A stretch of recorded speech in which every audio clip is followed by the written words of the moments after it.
श्रीपाद ब्रह्मानंद गोस्वामी प्रभु श्रृंगारवट वृंदावन। श्रीपाद ब्रह्मानंद गोस्वामी प्रभु वृंदावन में श्री श्री नित्यानंद प्रभु की गद्दी के प्रतिष्ठाता श्री परमानंद व श्री नंदकिशोर गोस्वामी प्रभु की चौथी पीढ़ी में थे।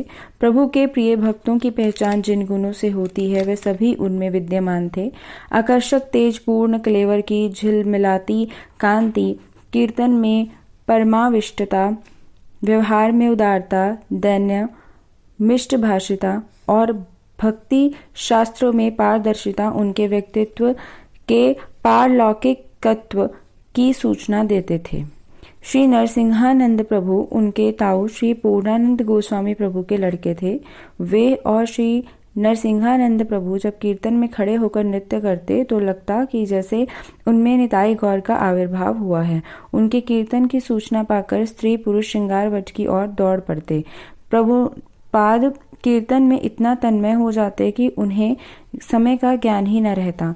दर्शकगण भी उसी प्रकार तन्मय हो भूखे प्यासे लंबे समय तक बैठे रहते। कभी कभी रात्रि 12 बजे तक दर्शकों को इसी स्थिति में बैठे देख उन्हें कुछ बाह्य चेतना होती तो कार्य परिचालक श्री युगल दास को समागत भक्तों के प्रसाद की व्यवस्था करने को इंगित करते। श्री युगल दास प्रभुपाद के अनुगत थे। उनकी आज्ञा का पालन करने में सदा तत्पर रहते थे। वे ऐसे अवसरों के लिए पहले से ही कुछ न कुछ व्यवस्था कर रखते। ना जाने कब प्रभुपाद का इस प्रकार का इंगित हो जाए।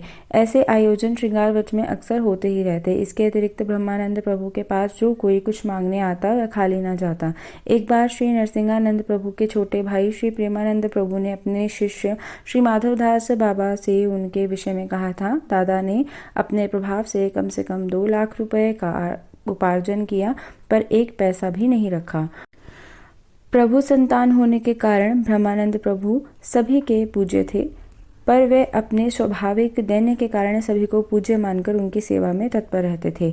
उस दिन उनके पिता का उत्सव था। उस समय के प्रसिद्ध कीर्तनिया श्री कृष्णदास बाबा जी उत्सव में कीर्तन करने आए थे। सारा दिन कीर्तन हुआ। दूसरे दिन नगर कीर्तन था। रात्रि में प्रभुपाद ने श्री कृष्णदास बाबा जी की शैया अपने निकट बिछवाई। दिन भर के परिश्रम के क्लांत बाबा जी को झट नींद आ गई। तब प्रभुपाद शैया से उठकर धीरे धीरे उनका बदन दबाने लगे। कुछ देर बाद बाबा चौंक कर बोले, कौन? प्रभुपाद ने कहा, भाई गोलमाल मत करो, कल तुम्हें नगर कीर्तन करना है। श्री प्रभुपाद भक्ति राज्य की जिस भूमिका पर अवस्थान करते थे उसका संकेत उनके जीवन की 2 घटनाओं से मिलता है। एक बार जब वह श्रीपाठ पूर्णिया में थे, उनके ज्येष्ठ पुत्र का ठीक मध्याह्न में परलोकवास हो गया। उसी समय वे आहनिक से उठे थे। आत्मीय स्वजन शोकार्त हो क्रंदन कर रहे थे, पर प्रभुपाद ने उधर दृष्टिपात भी नहीं किया। वे ठाकुर गृह में प्रवेश कर गए। ठाकुर का भोग लग जाने के पश्चात पुजारी से प्रसाद मांगकर ग्रहण किया। उसके पश्चात दैनिक भजन में संलग्न हो गए, जैसे पुत्र के मरने की घटना से उनका कोई संबंध ही ना हो। जिसकी वस्तु थी उसने ले ली, इसमें उनकी चिंता करने की क्या बात थी। वे तो उसी की सेवा पूजा में लगे थे जिससे उनका नित्य संबंध था। बंधु बांधवों ने पुत्र के मृत देह का सत्कार किया। उसके पश्चात अक्रोध ब्रह्मानंद प्रभुपाद के मुख से किसी ने इस प्रसंग में कुछ नहीं सुना। वे जैसे परमानंद स्वरूप थे वैसे ही अदोषदर्शी भी। एक बार उनके आश्रित किसी भक्त के चरित्र दोष के संबंध में उनसे किसी ने कुछ कहा।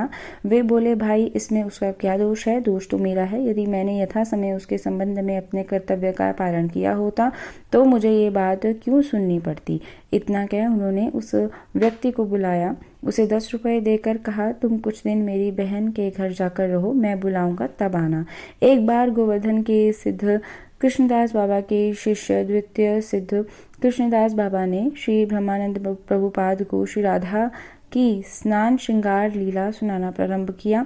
श्रोता और वक्ता दोनों ऐसे भाव विभोर हो गए कि एक प्रातः काल से दूसरे प्रातः काल तक निरंतर श्री राधा रसार्णव में डूबते उतराते रहे।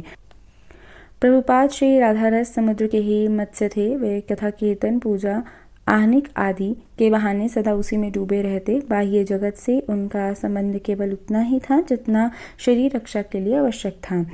सन 1800 98 की ज्येष्ठ शुक्ला चतुर्दशी के दिन उन्होंने उसमें ऐसी डुबकी लगाई कि उसके आनंदमय अतल तल में सदा के लिए प्रवेश कर गए।